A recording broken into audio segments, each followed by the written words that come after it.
Good evening and welcome to our daily devotional reading. Goeiemorgen mama and hello Candace. And the husband she just can't stop bragging about. Hi Pim. It is an honor to know that I am welcomed, at least my voice is welcomed in the bedroom of such a hot couple. How you doing? That little bit of post-girls' night humor out of the way.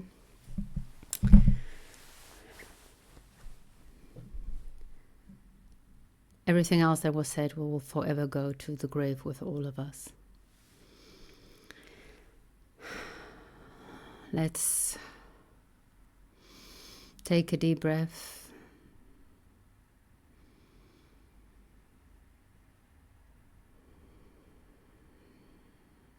Feel your chest expand with life as you breathe in.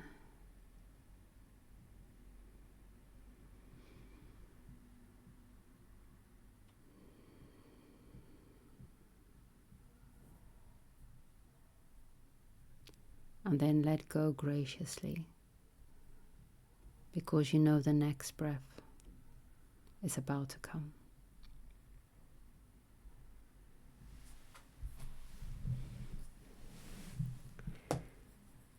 A thank you to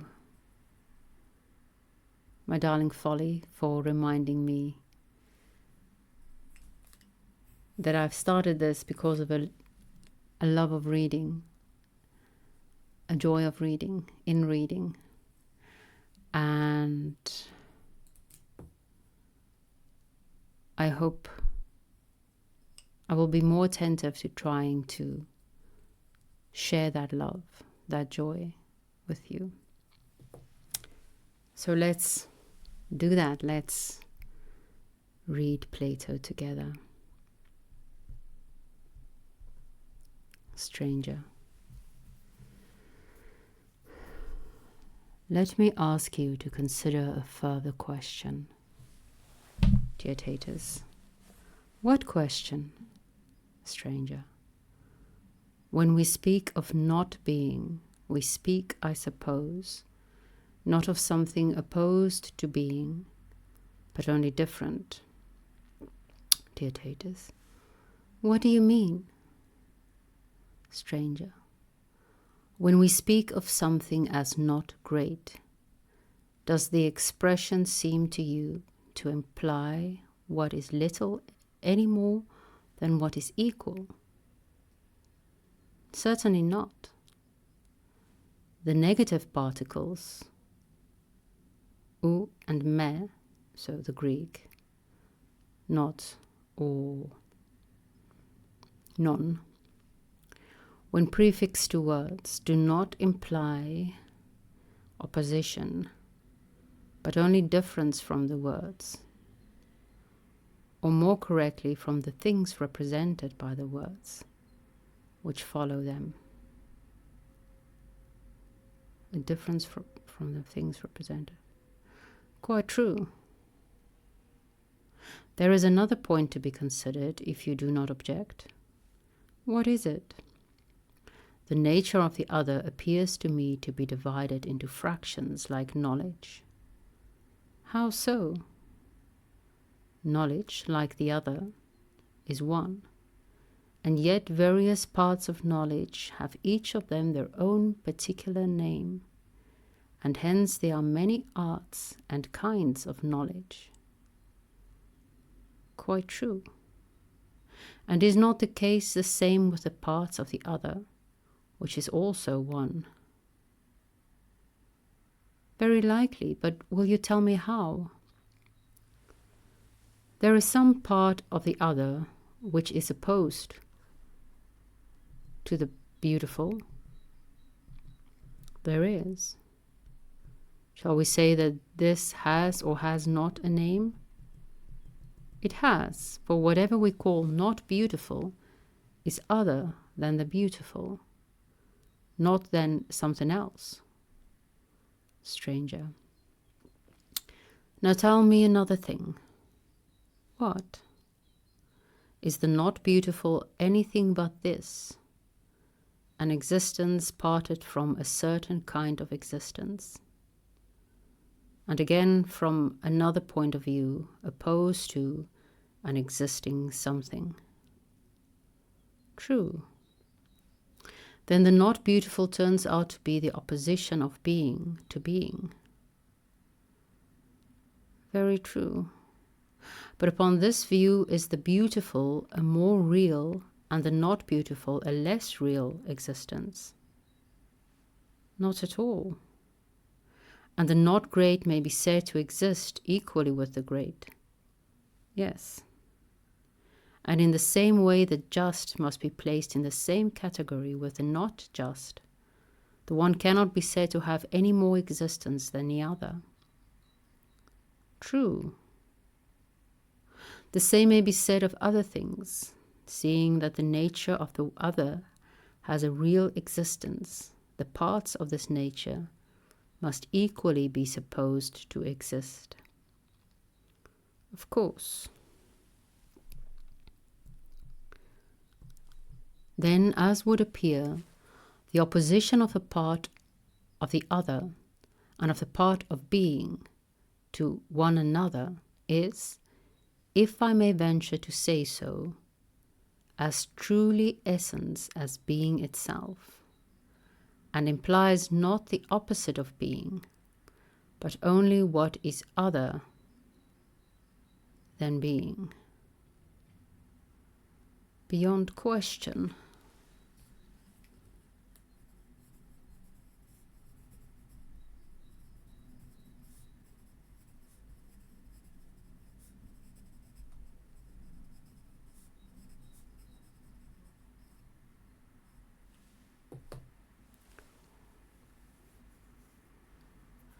What then shall we call it? Theaetetus. Clearly, not being. And this is the very nature for which the Sophist compelled us to search. Stranger. And has not this, as you were saying, as real an existence as any other class? May I not say with confidence that not being has an assured existence and a nature of its own, just as the great was found to be great, and the beautiful beautiful, and the not great not great, and the not beautiful not beautiful. In the same manner, not being has been found to be and is not being,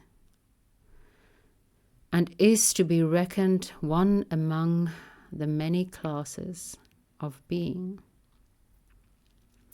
Do you, Theaetetus, still feel any doubt of this?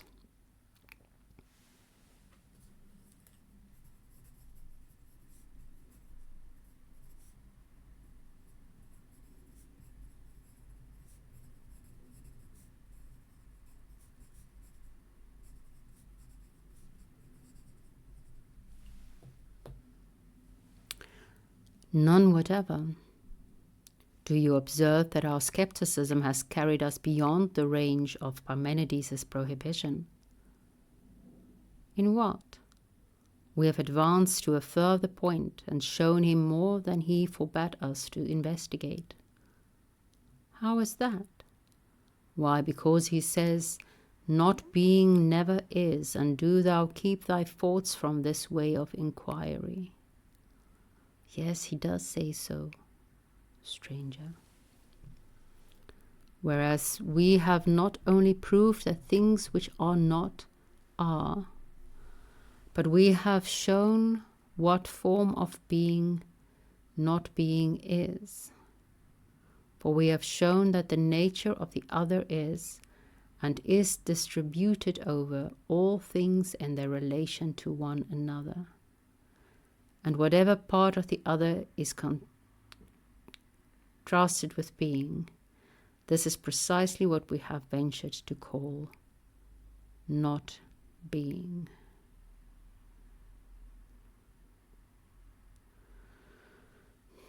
Theaetetus, and surely, stranger, we were quite right. Stranger, let not anyone say then that while affirming the opposition of not being to being, we still assert the being of not being. For as to whether there is an opposite of being, to that inquiry we have long said goodbye. It may or may not be, and may or may not be capable of definition.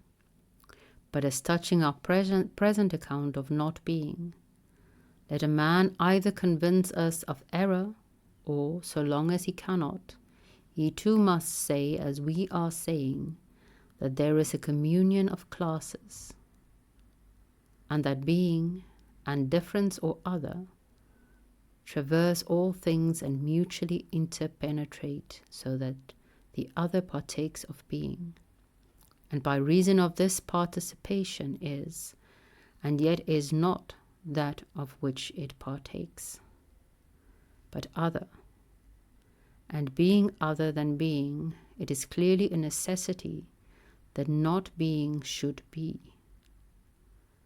And again, being, through partaking of the other, becomes a class other than the remaining classes, and being other than all of them, is not each one of them, and is not all the rest, so that undoubtedly there are thousands upon thousands of cases in which being is not, and all other things, whether regarded individually or collectively, in many respects are, and in many respects are not. True.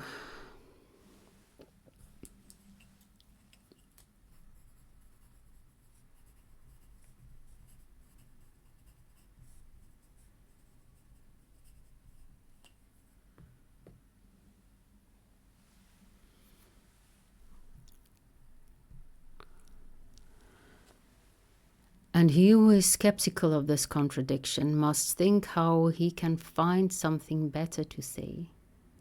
Or if he sees a puzzle, and his pleasure is to drag words this way and that, the argument will prove to him that he is not making a worthy use of his faculties.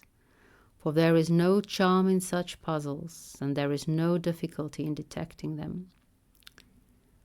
But we can tell him of something else, the pursuit of which is noble and also difficult. What is it? A thing of which I have already spoken.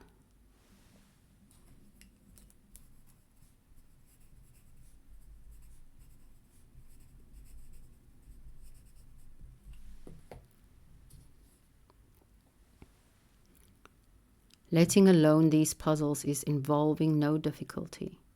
He should be able to follow and criticize in detail every argument. And when a man says that the same is in a manner other, or that other is the same, to understand and refute him from his own point of view, and in the same respect in which he asserts either of these affections, but to show that somehow and in some sense the same is other, or the other same, or the great small, or the like unlike, and to delight in always bringing forward such contradictions, is no real refutation, but is clearly the newborn babe of someone who is only beginning to approach the problem of being. To be sure.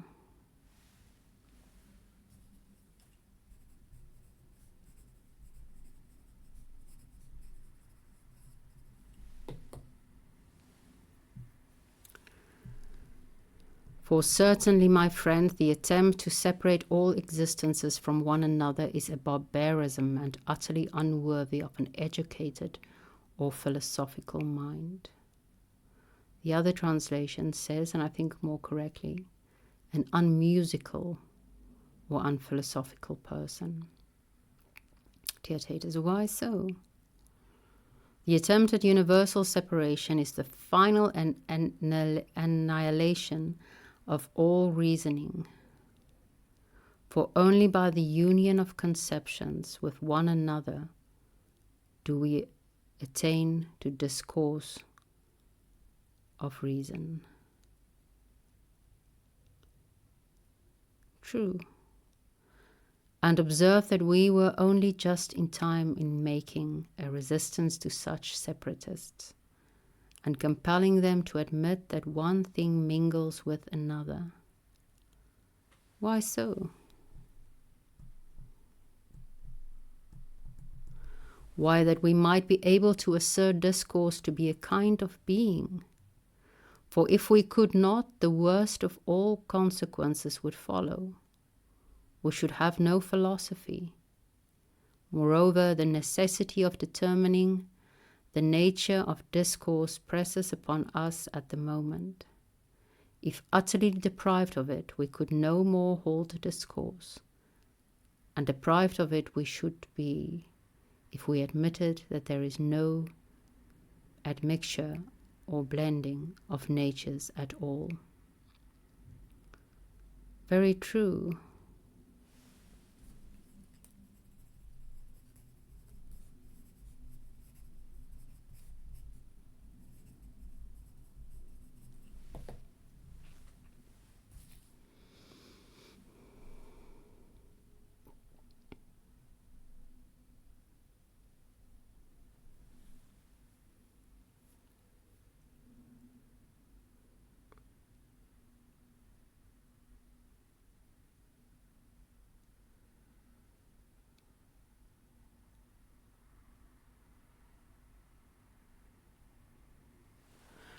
Dictator still.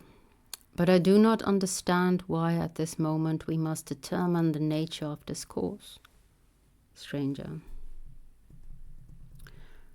Perhaps you will see more clearly by the help of the following explanation. What explanation? Not being has been acknowledged by us to be one among many classes diffused over all being. True. And hence arises the question whether not being mingles with opinion and language. How so? If not being has no part in the proposition, then all things must be true. But if not being has a part, then false opinion and false speech are possible. For to think or to say what is not is falsehood, which thus arises in the region of thought and in speech. That is quite true. And where there is falsehood, surely there must be deceit. Yes. And if there is deceit, then all things must be full of idols and images and fancies. To be sure. Into that region the Sophist, as we said, made his escape, the region of idols and images and fancies. And when he had got there, denied the very possibility of falsehood. No one, he argued, either conceived or uttered falsehood, inasmuch as not being did not in any way partake of being. True.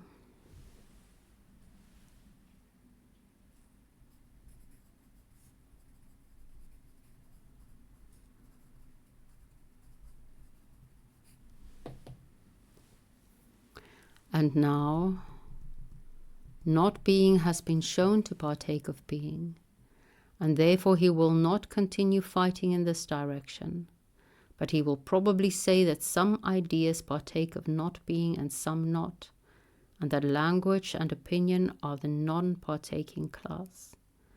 And he will still fight to the death against the existence of the image-making and fantastic art in which we have placed him. Because, as he will say, opinion and language do not partake of not being. And unless the participation exist, there can be no such thing as falsehood. And with the view of meeting this evasion, we must begin by inquiring into the nature of language, opinion, and imagination, in order that when we find them, we may find also that they have communion with not being, and having made out of the connection of them, may thus prove that falsehood exists. And therein we will imprison the sophist, if he deserves it, or if not, we will let him go again, and look for him in another class. Theaetetus. Certainly, stranger, there appears to be truth in what was said about the sophist at first, that he was of a class not easily caught, for he seems to have abundance of defences, which he throws up, and which must every one of them be stormed before we can reach the man himself. And even now we have with difficulty got through his first defence, which is the not being of not being.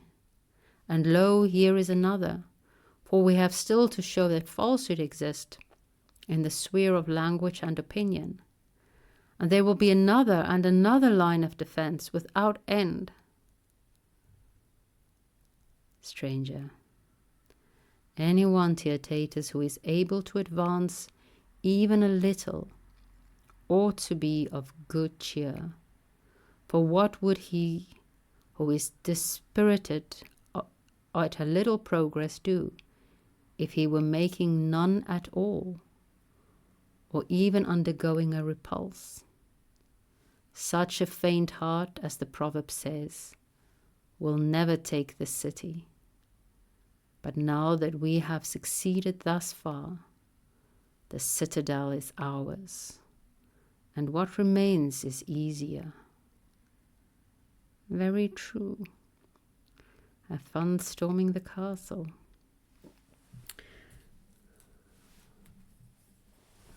I'm going to reread, thus far our scripture of the evening.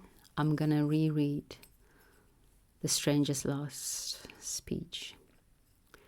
Anyone, Theaetetus, who is able to advance even a little ought to be of good cheer. For what would he who is dispirited at a little progress do, if he were making none at all, or even undergoing a repulse? Being pushed back. Learning that what you thought you knew is in fact not true. Which, if you are honest, you should learn repeatedly in your life. Such a faint heart, as the proverb says, will never take a city. But now that we have succeeded thus far, the citadel is ours, and what remains is easier.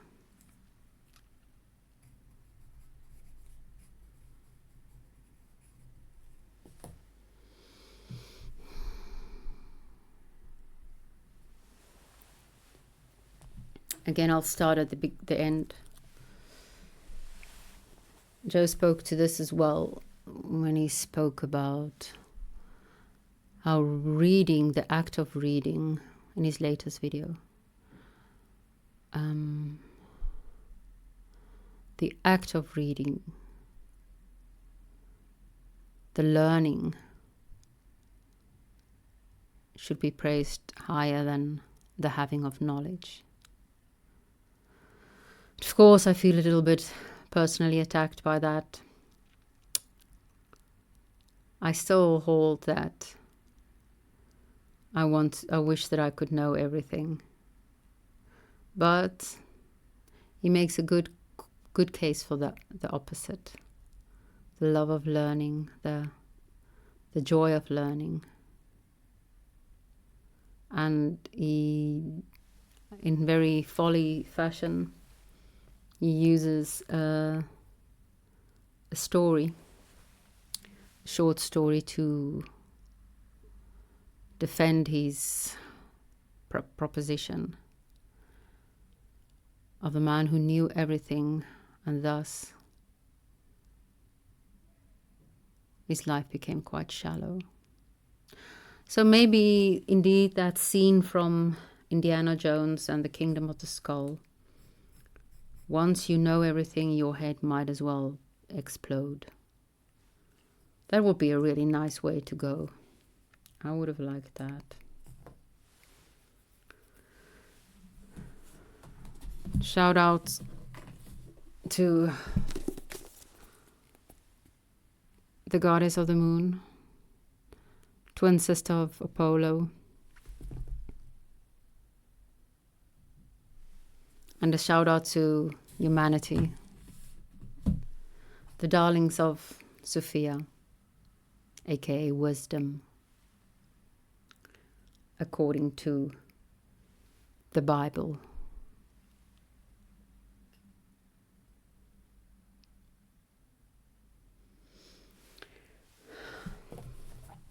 I read the second, and it's very appropriate, of course. When people see some things as beautiful, other things become ugly. When people see some things as good, other things become bad. Being and not being, non-being, create each other, etc.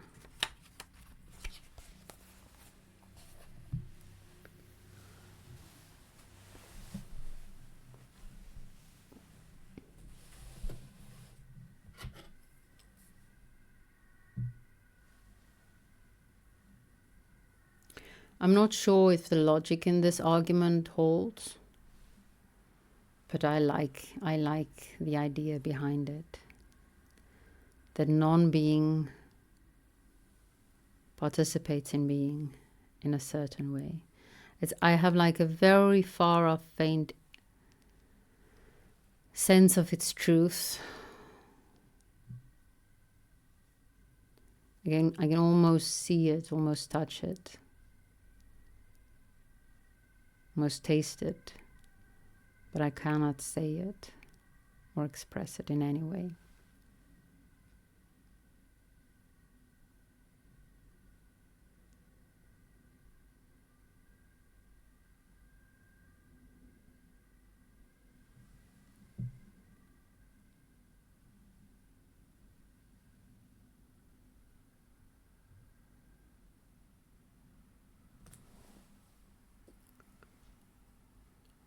It does feel as if simply showing that false discourse exists could have been done easier. But hey, maybe it's just because I do not have the skill to take such a roundabout way.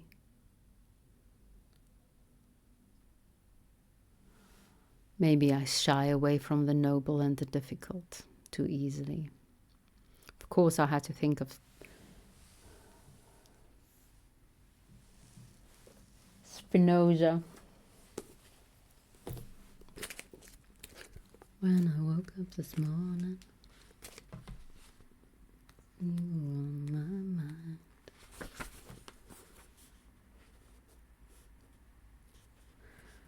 But all noble things are as difficult as they are rare.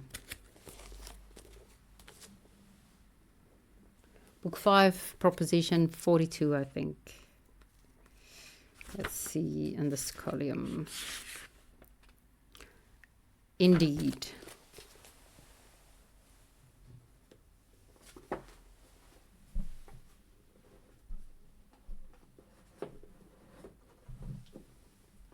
I will never... Whoa, pisang. I think I just accidentally threw something to the floor. Oh well.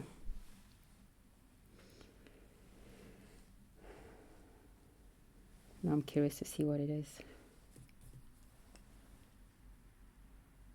The problem of being is one of those noble and difficult tasks. And I like the idea of the mixtures of nature being essential to discourse. It reminded me of something Folly said in the video.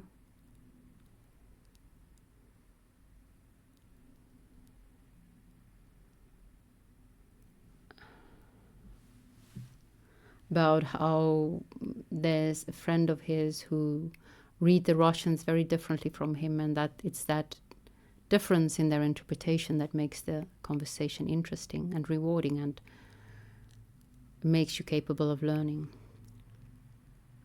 encourages learning.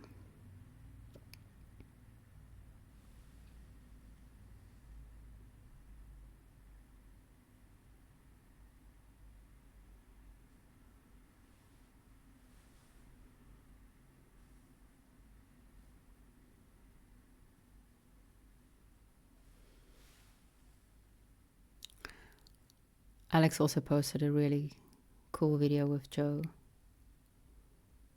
on truth.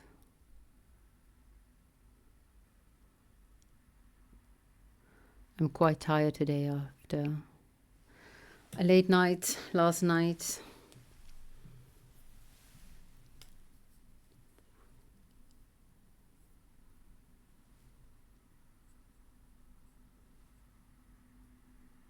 But I don't think it's necessary for me to repeat it anyway.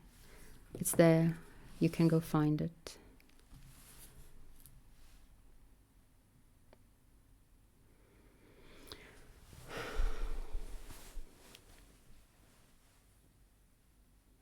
I hope you are well.